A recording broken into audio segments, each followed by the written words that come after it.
Name is Jacob Shamoun, and I'm going to be presenting to you guys the ethos aspect of the Nike ad Dream Crazy or Just Do It with Colin Kaepernick as his main spokesman. So, ethos is all about setting credibility for the party and what the information they are presenting.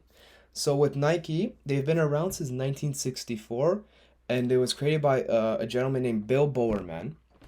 And the rise of popularity didn't start until shortly until the 1971 with releasing its first ever shoe called the Moon Shoes.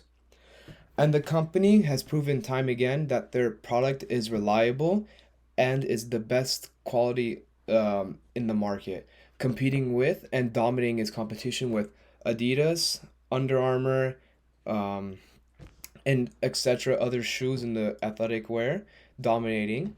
And I'm going to show you guys two shoes, just an example of how good that quality is. So I got them last year, and they're called the KD Tray 5s. Pretty good price, around $110 with tax included. Have lasted me this long, and I've worn them minimum like 100 dozen times. Minimum, I wear them every day for school, for work, whatever my like normal day activities are. And then these shoes, I got them in 2016, which for a pretty good price for $60, and have lasted me since 2016. And that was 7 years ago, and it still looks brand new, brand new.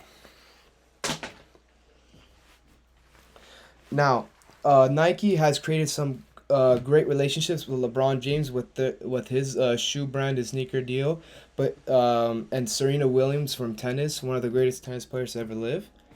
Not only that, they have one of the greatest spokesmen, Michael Jeffrey Jordan, and creating the Air Jordan brand, which has become a net worth of $3 billion.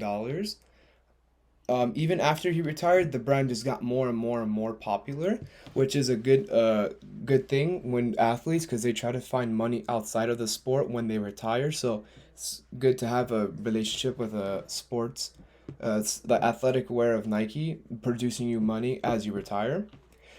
And Nike is well respected in its aspects, like also Colin Kaepernick in the American Football League. So he is the only player in college history to have 10,000 passing yards and also 4,000 rushing yards, which is in football standards really good. He also did this while maintaining a 4.0 GPA and getting his bachelor's degree in business management. So he's well educated, he's well respected, and at the time, America was going through some problems like racial injustice, police brutality, and Nike and Colin Kaepernick decided to make a stance, make a point, make a change by dropping the ad.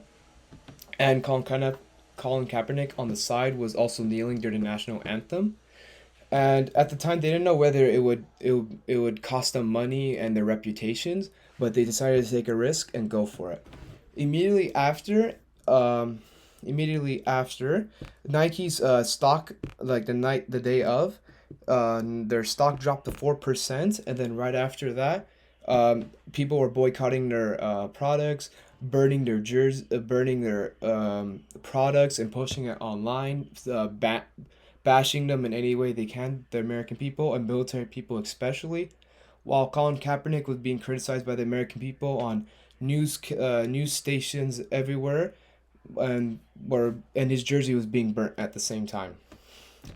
Now, Nike's also been known to take controversial stands regarding women's rights, injustice, and equality dating back to 1970s. However, nothing was compared to the Colin Kaepernick ad, will receive whole nation media coverage 24/7. And the whole nation was focused on Colin Kaepernick and Nike. What was he going to do next? The point of the ad was just to give attention to police brutality and the inequality that everybody was suffering due and the slavery in NFL. And now, in the short run, Nike and Colin Kaepernick suffered a little bit with their reputation and their image being pulled into the mud by getting criticized. And but in the long run, though, they were how do I say this? They were successful in that they brought attention to the issue at the topic was police brutality and inequality. There was movements and groups formed just of Colin Kaepernick. Not only that, They both made money in the process.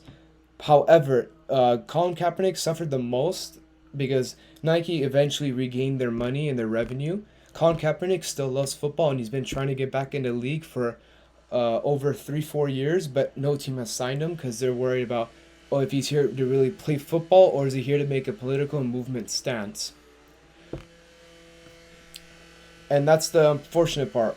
And now my question to you guys is, as the audience members, even though Colin lost more than Nike, do you think Nike cares about the movement or the revenue that or the money they see in the movement?